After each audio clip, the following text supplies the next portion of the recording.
warahmatullahi wabarakatuh. Kami dari kelompok 5 akan mempresentasikan hasil kerja kelompok kami. Saya Fernand Meisa, saya Imayuni, dan saya Safriza, dengan judul Manajemen Risiko pada Bank Komersial. Goal atau sasaran akhir bank. Sasaran utama setiap kebijakan manajemen bank adalah memaksimumkan kekayaan para pemegang saham atau pemilik bank. Jadi, siapapun manajer bank, dia harus mengambil keputusan yang memaksimumkan harga saham bank. Untuk bank milik publik, di mana saham bank dijual kepada publik, atau saham bank listing dan diperdagangkan di bursa efek, adalah secara terus-menerus memaksimumkan harga saham dalam jangka waktu yang tidak terbatas. Manajemen likuiditas.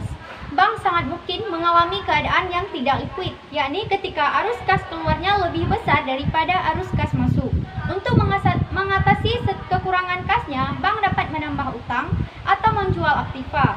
Oleh karena itu, sebagian dari aktiva lebih likuid atau tidak dapat dipasarkan di pasar sekunder, maka komposisi aktiva akan mempengaruhi derajat likuiditas bank. Manajemen risiko suku bunga. Secara periodik, aktiva ini akan terus menghasilkan yield yang sama. Jika tingkat bunga turun, maka biaya pendanaan bank akan turun dan secara keseluruhan tingkat pengembalian bank akan naik. Sebaiknya, jika bank mengantisipasi tingkat akan terus meningkat pada masa yang akan datang, bank akan mengalokasikan dananya pada aktiva yang peka terhadap fluktuasi suku bunga, seperti pinjaman komersial jangka pendek dan pinjaman untuk konsumen, pinjaman jangka panjang dengan tingkat suku bunga mengambang, dan sekuritas jangka pendek. Metode penilaian risiko suku bunga. Yang pertama, gap measurement. Gap is rate sensitive assets minus rate sensitive liabilities, yang artinya aktiva peka dengan perubahan bunga dikurang liabilitas yang peka dengan perubahan suku bunga. Yang kedua, ada yang namanya duration measurement. Bank-bank dan lembaga keuangan lain biasanya menggunakan konsep duration untuk mengukur kepekaan terhadap pergerakan suku bunga. Yang ketiga, analisis regresi.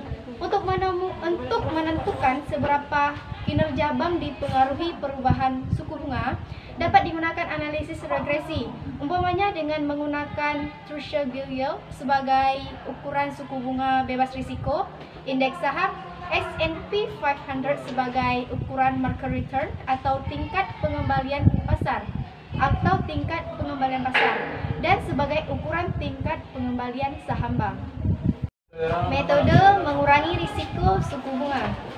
Risiko suku bunga tersebut dapat dikurangi dengan cara yang pertama, ada yang namanya maturity matching atau pencocokan jatuh tempo sumber pendanaan dengan penggunaan.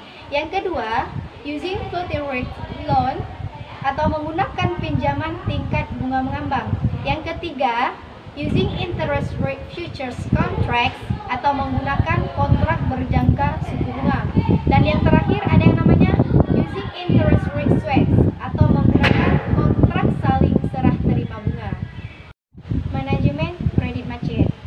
Dalam konteks ini, yang dimaksudkan dengan divert risk atau risiko one prestasi adalah kemungkinan loan atau pinjaman yang diberikan bank kepada debiturnya tidak dilunasi atau sekuritas yang dibeli bank tidak dihormati penjualnya. Diversifikasi sebagai alat manajemen one prestasi.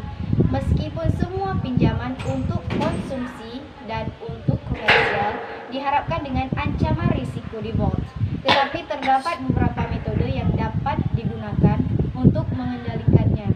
Bank hendaknya menganeka-ragamkan pinjaman yang diberikan untuk menjamin ataupun memastikan bahwa nasabahnya tidak bergantung pada satu sumber pendapatan. Manajemen permodalan bank. Biasanya ukuran yang digunakan untuk mengukur pengembalian yang diterima pemegang saham. Manajemen permodalan dengan ramalan makro. Jika manajer bank mengantisipasi ekonomi menguat, mereka berusaha meningkatkan penghasilannya dengan menggeser pemberanian pinjaman pada investasi dan membeli sekuritas yang relatif berisiko. Restrukturisasi.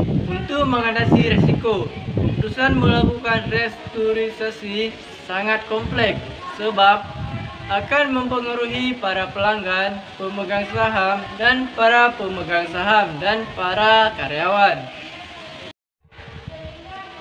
Ada bank yang mungkin dapat mencapai skala ekonomisnya jika mengakuisisi bank lain. Bank yang melakukan akuisisinya juga mendapat keuntungan diversifikasi sebab sebagai pengakuisisi bank dapat menawarkan pinjaman untuk beberapa industri baru. Sekian dari presentasi kami, semoga bermanfaat. Terima kasih. Assalamualaikum warahmatullahi wabarakatuh.